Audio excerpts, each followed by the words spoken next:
Marcus forced Grace to divorce him for another woman, which suited Grace perfectly. That scumbag was about to lose everything. The day after I found out I was pregnant, Marcus demanded I go to the clerk's office to finalize our divorce. His mistress, Tiffany, clung to Marcus, flaunting her triumph. I smirked as I left, knowing that scumbag was about to lose everything. I sat in the clerk's office wearing a white suit, the prenatal test results from yesterday's hospital visit tucked in my pocket.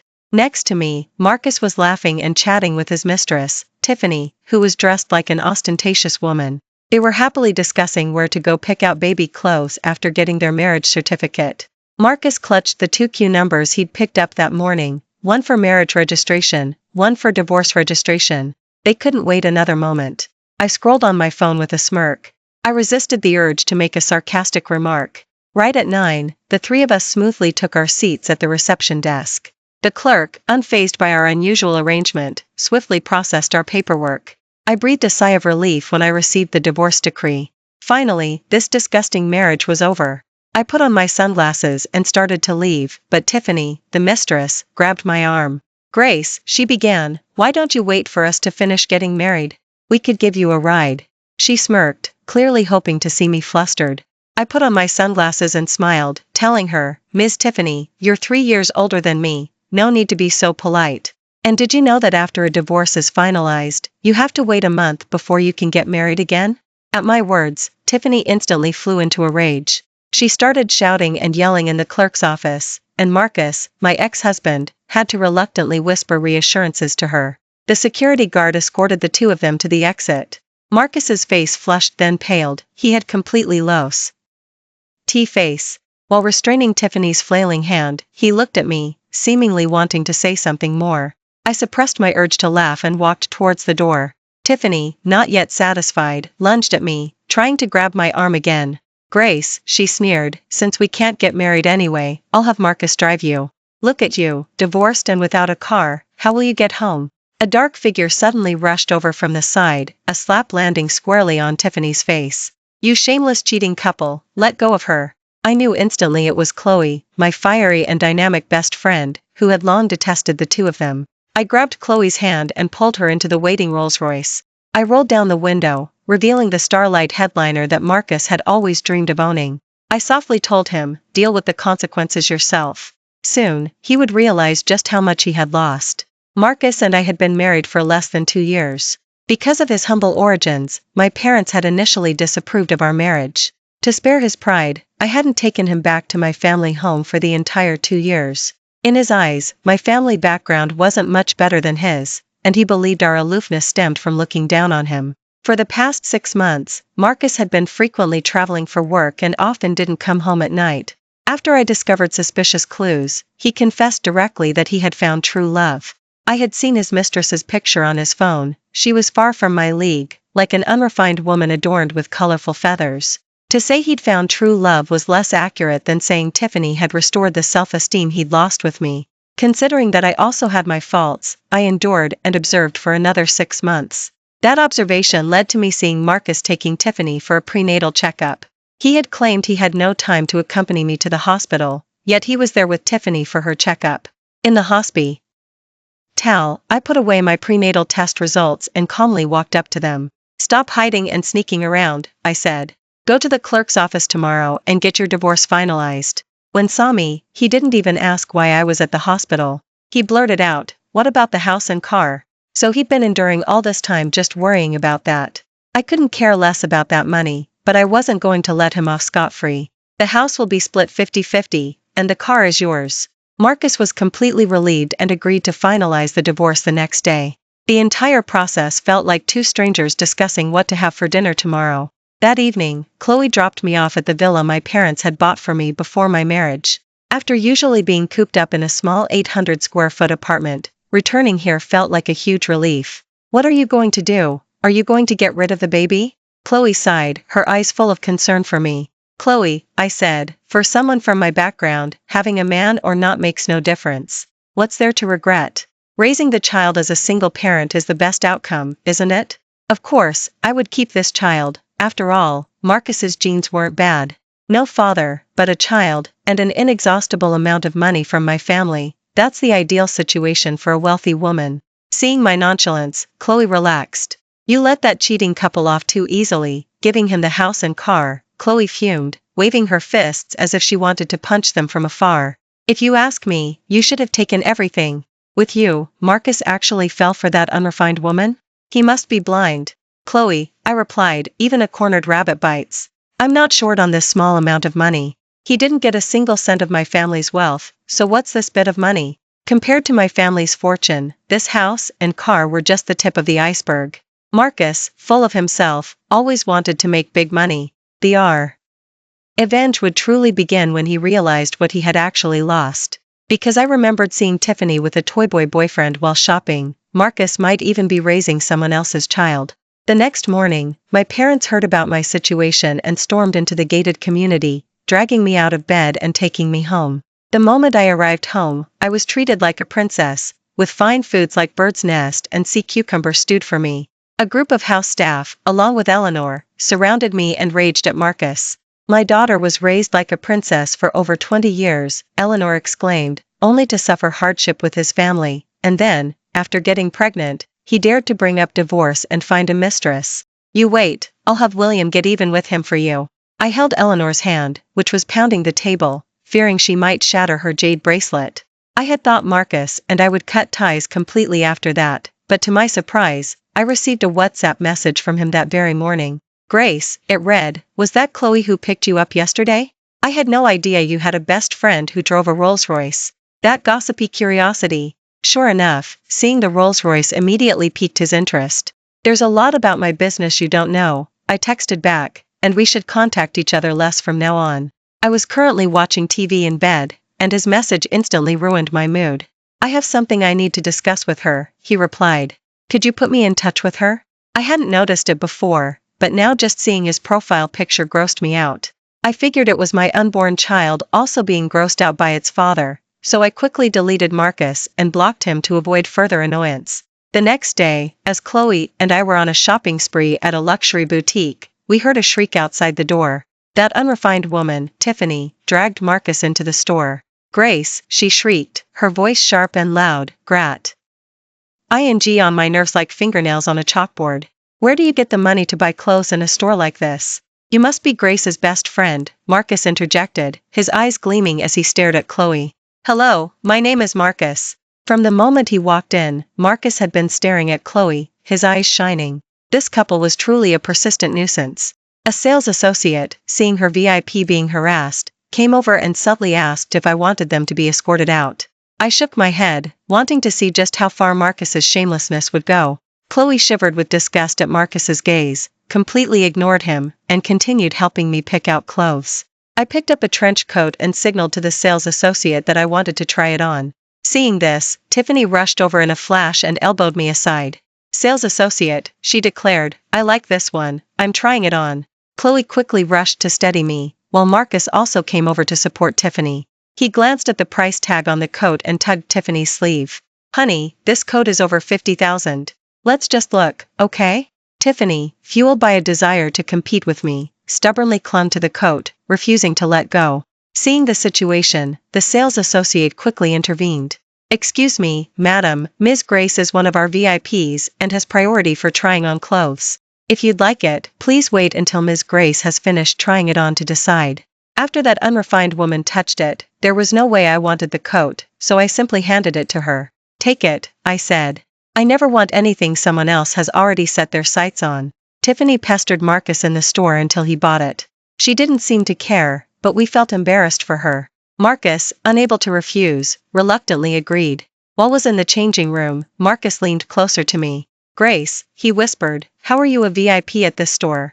I didn't make much money before. I had no idea you were spending my money so recklessly. Hearing this, Chloe couldn't take it anymore. Your meager salary wouldn't even qualify you for VIP status here. Don't make us laugh. Chloe scoffed, fanning the air as she spoke, as if Marcus's presence would contaminate us. It's fine for you to buy clothes for your unrefined woman, but Grace buys something and gets lectured. Get lost, stop being an eyesore. Marcus remained undeterred, guessing that the VIP status might belong to my wealthy best friend, Chloe, so he took a step closer to Chloe. What's your name, miss? Marcus asked, his expression more sincere than ever. Could we exchange numbers on WhatsApp? I have something important to tell you. I held back Chloe's hand, which was ready to strike, and subtly signaled for her to agree. Mainly, I wanted to see what Marcus had to say. Seeing that Chloe had given him her WhatsApp number, Marcus, enduring the pain of paying, quickly settled the bill and hurried out of the store with his mistress. The sales associate, before they were out of earshot, loudly asked, "Ms. Grace, who were those people? If it weren't out of respect for you, we would have kicked them out much sooner." I watched their retreating backs and smiled, saying, "I have no idea. Probably just some distant, estranged relatives of mine." Chloe and I had just settled into a restaurant, hardly settled down, when Marcus's WhatsApp message eagerly came through. "Hello, miss, what should I call you?" Chloe couldn't stand it, so she handed her phone to me to deal with it. "My last name is Tang. Miss Chloe, hello. It's like this, Miss Chloe, I'd like to talk to you about Grace." I didn't reply, simply watching Marcus make a fool of himself. "Grace has spoiled brat tendencies. I'm sure you've suffered a lot because of her. I'd like to apologize to you on her behalf. Since you're friends with Grace, you're also my friend. After seeing you that day, I really admired you. If there's an opportunity in the future, we should have dinner. It's on me. I'm now an executive at a Fortune 500 company. I'm sure I'll be able to help you in the future, so feel free to call on me if you need anything." Chloe leaned over to glance at the phone, then covered her mouth in disgust. "Grace," Chloe asked, "how did you ever fall for him?" "Right? How did I fall for him? The company he worked for was Williams. I guess I was drawn to his hard work and diligence. Seeing his willingness to work hard and his enthusiasm, I even secretly had William promote him. Even though William didn't think highly of him and repeatedly told me not to promote such a person. After his promotion, he constantly put down me, who was quietly working in a junior position at the company. So, I simply resigned and stayed home. Now that I think about it, his enthusiasm was the kind that flirts with everyone. He'd try to hit on any girl he found attractive. I was just naive, fresh out of college, and easily taken in by that kind of warmth. Friends at the company told me that Marcus had, last month, exceptionally brought Tiffany into the company. How could a pregnant woman be hired by the company? Did HR just go along with it? Small position, big ego. For the past few months at home, my family had treated me like a precious treasure, barely letting me move. I was allowed to stroll around the yard for a maximum of 1 lap each day before being ushered back inside, lest I catch a cold. Chloe had been enduring Marcus's intermittent concerned harassment for 2 months and finally ran out of patience. She decided to vent her frustration, both for herself and for me. I, having nothing else to do, decided to tag along to the company to watch the show. As soon as Chloe entered, she specifically requested Marcus to be her host. The moment Marcus saw Chloe, his happy expression was impossible to hide. He clearly thought this was an opportunity handed to him. He gave Chloe a tour and introduced the company, while I sat in the reception area waiting for her to return. Even during this short time, Tiffany wasn't idle. I'd always wondered why other mistresses tried to avoid the ex-wife, yet mine acted with such impunity. She insisted on being aggressively confrontational. "Oh, I thought I was mistaken," Tiffany called out, spotting me from afar. "Isn't that Grace? Are you here to see my husband?" Since had taken Marcus away, Tiffany quickly brought in a glass of water to provoke me. Some people just get more agitated when you ignore them. Putting on her professional airs, she circled around me.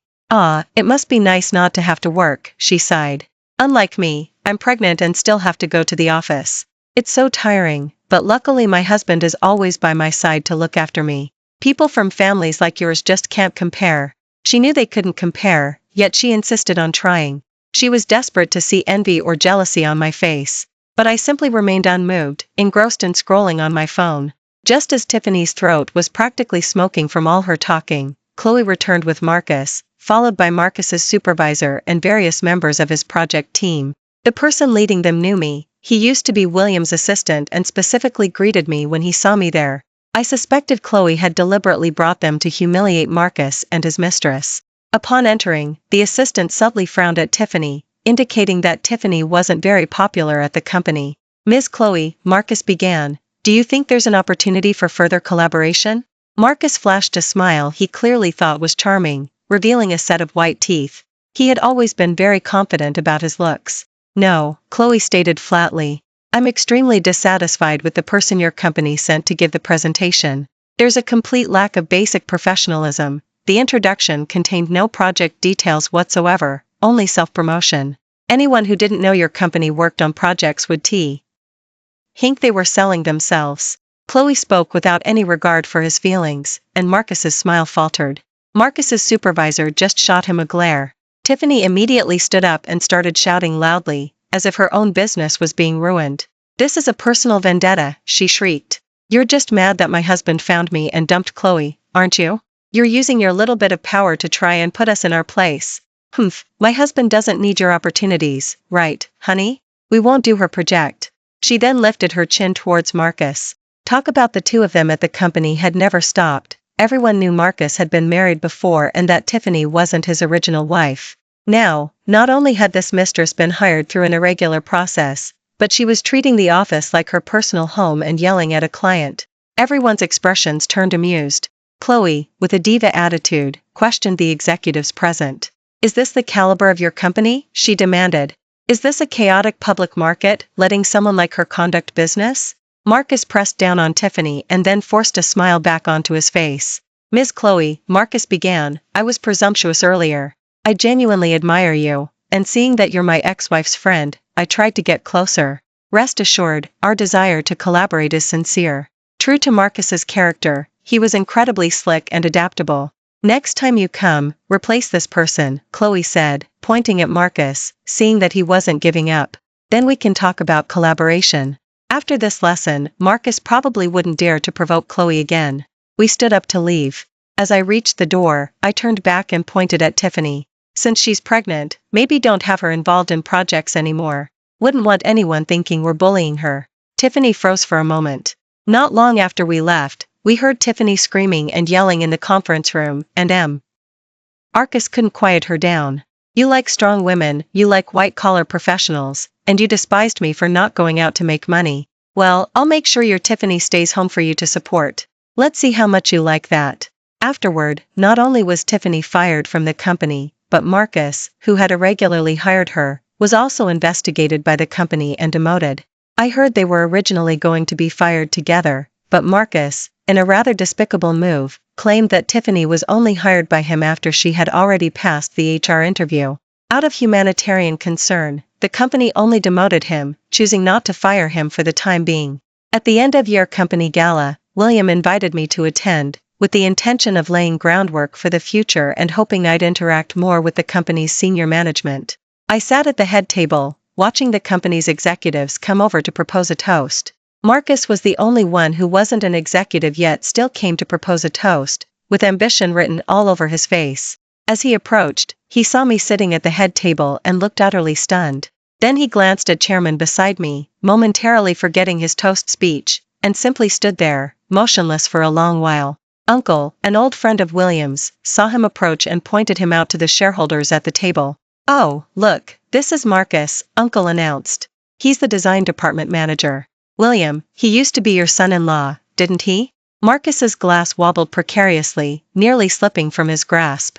He managed to hold it, then trembled as he took a step closer. "Mr. William, hello," Marcus stammered. "My name is Marcus." William didn't even lift his head, not granting him a single expression. "I heard you divorced Grace a while ago. What a pity, such a good in-law family, ha ha ha ha." Uncle was truly sarcastic. He stood there for nearly 10 minutes. Despite having experienced so many grand occasions, he still couldn't find the right words. Sweat trickled down his face, his lips trembled, his complexion was pale, and his mind raced through countless possibilities. He never dreamed that the person he had always wanted to curry favor with was now so close, yet also impossibly out of reach. He had simply thought I was aloof and looked down on him, and just wanted to replace me. How had he, by such an unfortunate coincidence, lost such a powerful backer? Forcing himself to regain composure, he decided this once-in-a-lifetime opportunity was too precious for him to be sheepish, and instantly put on a different act. "William," he began, "it's my fault. I was deluded when I abandoned Grace. I'll definitely make it up to her afterward, Grace." After speaking, he approached me with his glass, wanting to make amends and gain William's favor. It had been a long time since we'd last met, and my belly was already showing my pregnancy. Seeing my baby bump, he paused again, unable to utter a single polite word for a long while. He used every brain cell he had in those few minutes, and suddenly, his face lit up. He thought his chance had come. "Grace, is this my... Why didn't you tell me?" William, it's all my fault. I'll go home and pack my things immediately, come back and treat Grace well. I'll personally come to your house to apologize, William. Everyone at the table watched William's former son-in-law, such a fickle person, and no one dared to breathe a word. William smiled and patted my hand. This is my daughter, there's nothing she can't have. The child in her belly is my grandson, the future heir of our Song family. It's best for some people to keep their distance. Marcus didn't get angry. Hearing that his son was the future heir, he immediately put on a fawning smile. Yes, William, absolutely, it's all my fault. Looking at the man in front of me, I really had doubts. With such a thick skin, he could succeed at anything, why bother with this? I rested my chin on my hand, watching Marcus.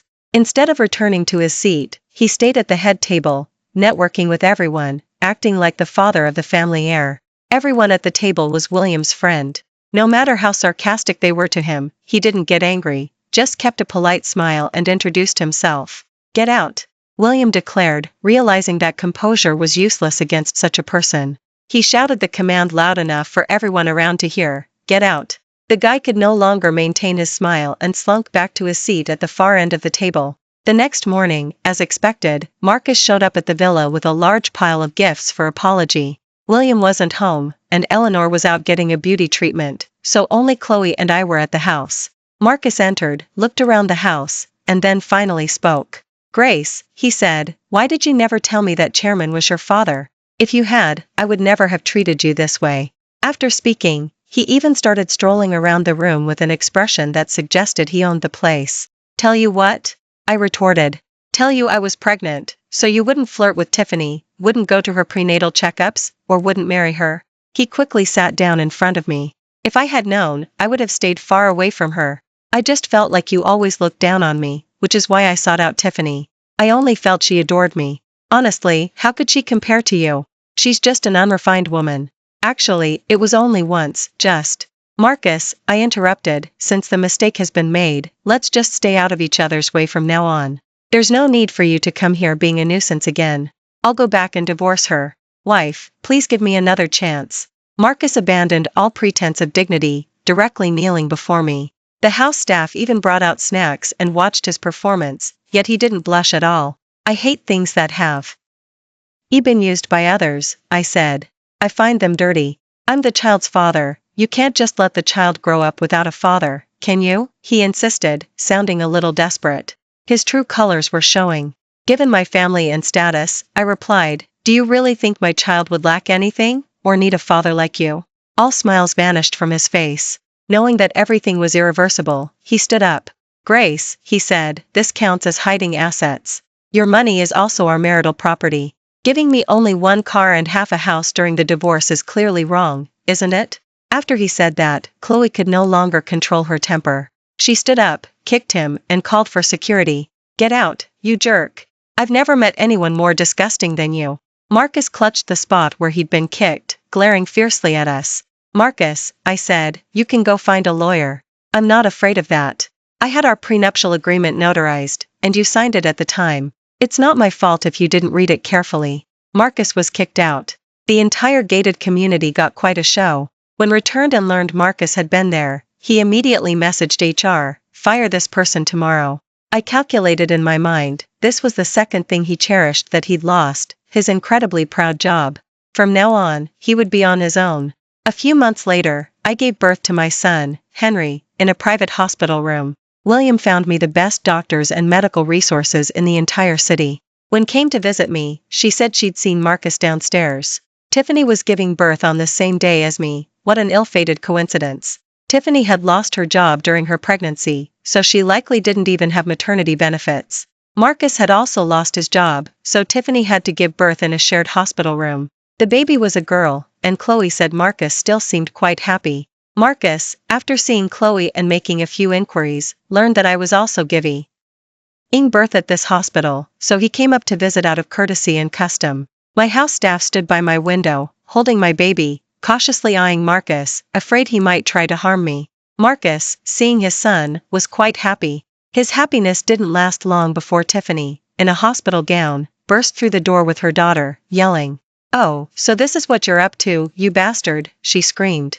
Not in my hospital room checking on me. but up here meeting your old flame. What, still have unresolved feelings even after having children? Her howl disturbed the entire 6th floor's hospital room area. Newborns in other rooms were startled into crying. Marcus quickly went to pull Tiffany away. Tiffany, ignoring everything, threw a tantrum on the floor in the hospital room area, wailing about her miserable fate and how she got stuck with such a useless man. Marcus's face was grim.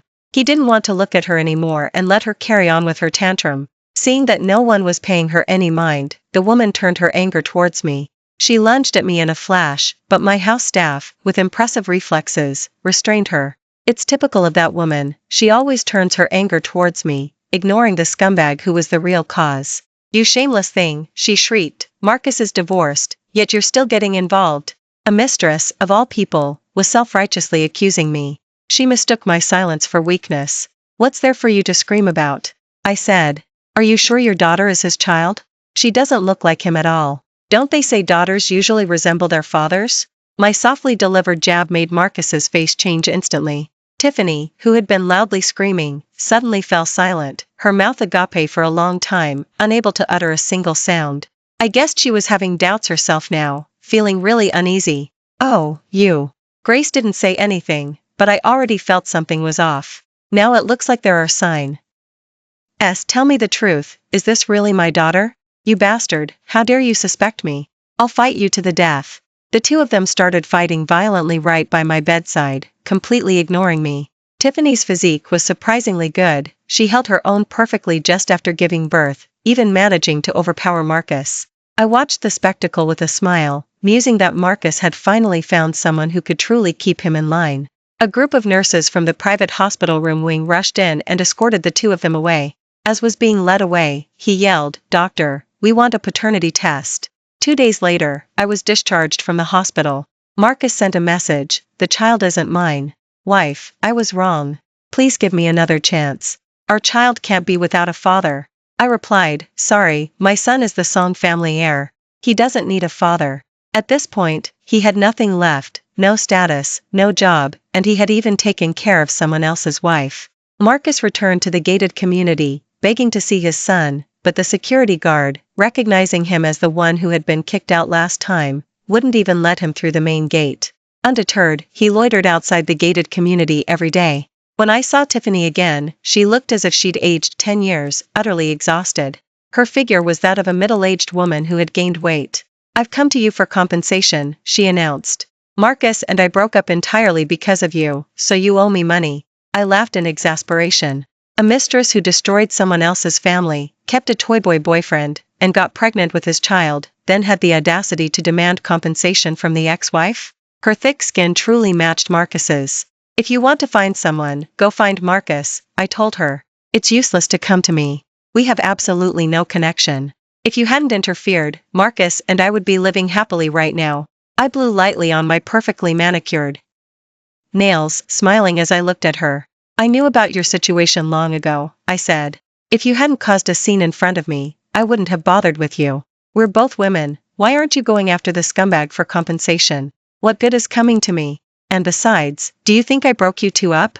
Marcus came begging for reconciliation the moment he found out I was a rich second generation. You're the one with bad judgment who picked the wrong person. Go confront him. Tiffany tried to argue further, but I sent her the video of Marcus entering the gated community and kneeling to beg for reconciliation. Tiffany clenched her fists in anger, looking like she was ready to take Marcus down with her. That's right, let them tear each other apart.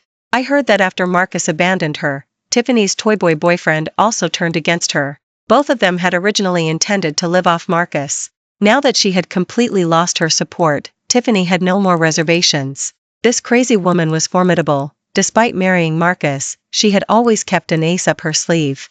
She went back and produced a stack of evidence accusing Marcus of having signed unauthorized contracts and embezzled company funds during his employment. The company, naturally, couldn't take it lying down. They immediately launched an investigation, which indeed uncovered a wider corruption scheme, leading to the dismissal of several individuals and a lawsuit against Marcus. Now that scoundrel was completely preoccupied with his own troubles and no longer had time to bother me. William was overjoyed to have a grandson and dedicated himself to raising him at home. After my maternity leave, he assigned me to report to the company. This time, I learned my lesson and didn't start from an entry-level position. I went straight into senior management. After all, I graduated from a prestigious university. I couldn't let William down. A few years later, Chloe and I were sitting in a coffee shop, ing coffee, when we happened to see Marcus, now working in food delivery. He stared at me for a moment, then didn't dare to approach or strike up a conversation, and slunk away. Seeing his wrinkled face and dim eyes, he had long lost the swagger of his former days, when he'd clamored to ride in a Rolls-Royce. In that moment, I was grateful for Tiffany. Without her, who knows how long I might have been tied to that jerk. Now I was a wealthy woman, while he had returned to the life he was always meant to have, having completely lost everything he could have had. What a comfortable life I was living. Thank you for watching today's story. If you enjoyed this video, please like it and share it with your friends. We look forward to hearing your thoughts in the comments. Feel free to share your views, and don't forget to subscribe to our channel for more exciting stories. See you next time.